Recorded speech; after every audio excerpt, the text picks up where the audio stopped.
And this is the Sportsocracy, your one-stop shop for all things Draftmas season. We wish you a Merry Draftmas. We wish you a Merry Draftmas. Of all the teams in the NFL that have, draft capital, we've already talked about the Houston Texans, who have the most. Seattle's 2. And number 3 is the Detroit Lions. And a happy next year. You really made me hang on to that one for a while, I didn't did. you? The Detroit Lions have the 3rd most capital in this upcoming draft, which, they don't have they have 2 first-round picks. They have 2 second-round picks. Mm-hmm.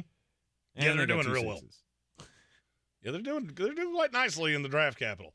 I would also argue they have the easiest draft day with what they've done in free agency. I could argue you have the easiest draft day of any team in the NFL because they have 6. They have a 6 pick, which means there's 5 picks in front of them. 3 of those are going to be quarterbacks. There are 3 elite defensive prospects. Just take the one that falls to you. If it's Jalen Carter, yay! If you get your choice of 2, even better. If not, take the one that's there. Mm-hmm. I think this is the highest Jalen Carter could go. I would agree. I just struggle to believe that Seattle's going to do it with Will Anderson on the board, and I kind of struggle to believe they'll do it with Tyree Wilson on the board because the action behind him over the last month has really gotten loud. The people that love him just love him, and I like Tyree Wilson a lot. Mm-hmm. There's some tape that bothers me a little bit, but he was on a bad team. And I look at the Lions, and I'm not sure that Jalen Carter doesn't fit you better than anybody else. Now, am I sure that Brad Holmes wants to take you? No. He has a track record of not taking guys that have serious red flags. Now, I don't know exactly what his personnel profile says. I know what I've been told, and some of it I'm not going to report on the show because I don't know if it's true or not. Mm-hmm. If what I know is true, I'll bet you anything you want Detroit's not taking him. If Detroit does take him, then you should feel better about his long-term prospects because it means that some of this has been overblown. Right. It makes perfect sense to me to see the Detroit Lions take him because interior defensive lineman is very high on their priority list, or should be.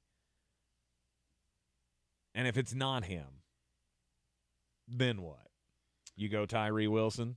Yes. And then take your chances on who later in the draft. If you need a defensive tackle, because Levi Onwuzurike can't stay healthy. No, I would go Adeborie from Northwestern. There's a lot of momentum for him being a 3-4 defensive end that can really be a good pass rusher. It's a piece that they don't really have. That's probably the way I would go. I also can't fault you if you decided you wanted to go Jalen Carter at 6 and then take a corner at 18. Let's say somehow Devin Witherspoon falls that far or Joey Porter falls that far. I mean, yeah, you signed a lot of secondary pieces. You didn't sign many of them to long-term deals. So I'm still not sure that you have the long-term solutions there, but you've taken away from being a must. You don't have to do anything, and you'll be fine. Mm-hmm. So you can really go best player available. In my last mock draft, I had them taking Tyree Wilson and Adetomiwa Adeborie out of Northwestern. Adeborie. It's the only way I'm going to remember it. Yeah. But now if you're looking at what they need in the rest of the draft, I really want to see them draft a linebacker with one of these picks. I think both 6 and 18 are too high for that. I don't think there's a huge difference between Trenton Simpson, Jack Campbell, Deion Henley, and Drew Sanders. So for me, I'm going to attack 2 of my needs at 6 and 18, and then I'm going to take the linebacker that falls to me at 49. I still would like to see them add a receiver. I know they have Jamison Williams coming back. I'm well aware of that.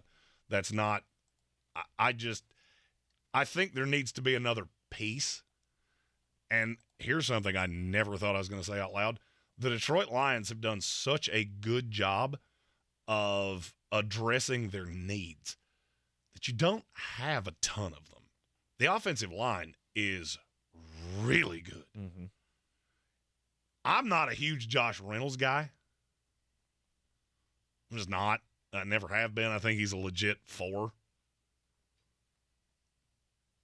So you have to replace him in the rotation. I think so. or push him down in the rotation? I mean, I would like to have a receiver of some size because neither Amon-Ra St. Brown or Jameson Williams are big guys. Mm-hmm.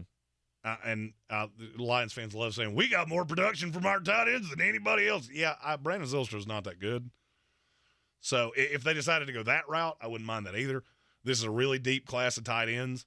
A lot of places have said that they're really interested in Luke Musgrave, which wouldn't shock me in the least.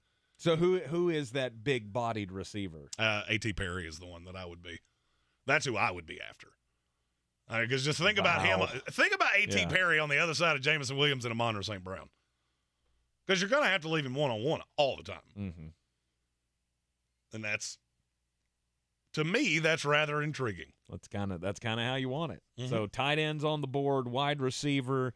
Obviously, you got a defensive tackle, edge rusher, linebacker.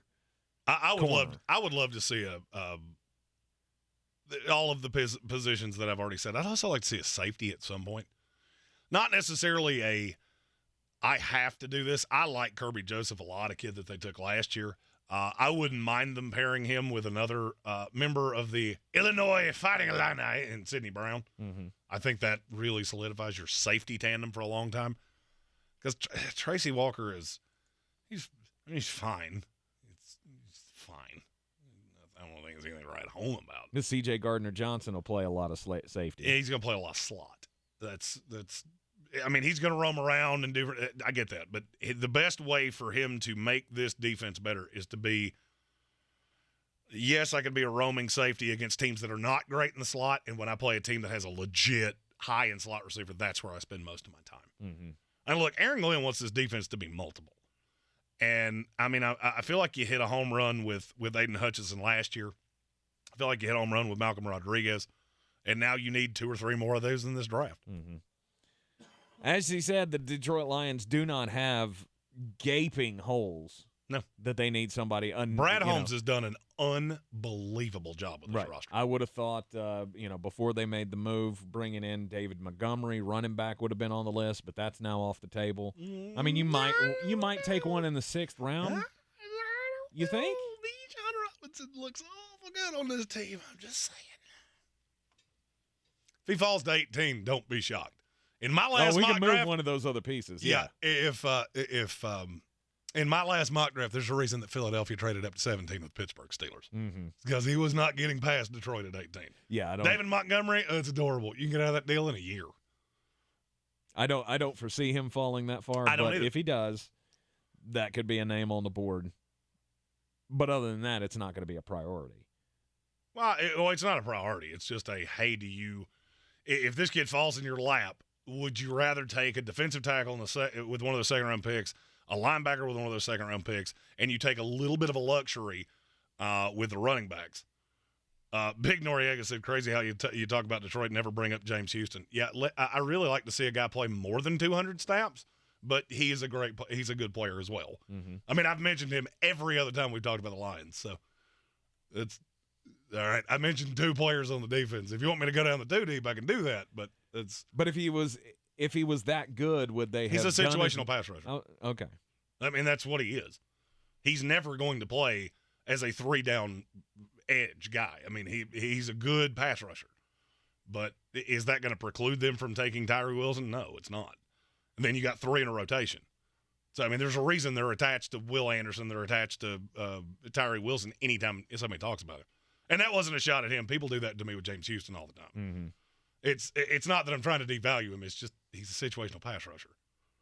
You are in the Sportsocracy. This is ESPN Asheville, and, of course, heard everywhere or seen everywhere on YouTube when we come back. Jeremy and I are both very happy about one of the developments taking place today in Raleigh. We'll get you up to date on what that is.